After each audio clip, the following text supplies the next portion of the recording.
রান্না হয়ে গেছে। আমি রান্না করা ছেড়ে দিয়েছি, মানে সময়ও পাই না, ছেড়েও দিয়েছি।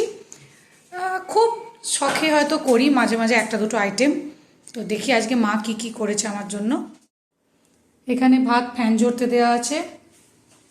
এটা হচ্ছে হাঁসের ডিমের ঝোল। আমি খুব একটা হাঁসের ডিম খেতে পছন্দ করি না, কিন্তু কিছু করার নেই, এখন খেতে হবে। আর তার সাথে হচ্ছে এখানে, এটা হচ্ছে কিসের মা? লাউ শাক পালং শাক দিয়ে তরকারি। লাউ শাক পালং শাক দিয়ে তরকারি। এখন শাকও খেতে হবে, নাহলে চুলও উঠে যাবে কিছুদিন পরে।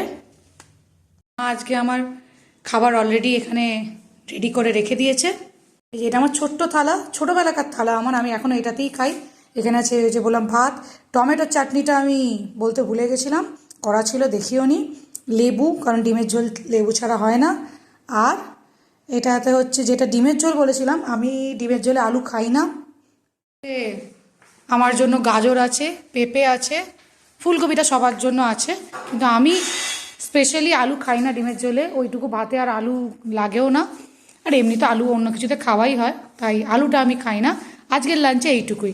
দেখা হচ্ছে পরের ভিডিওতে।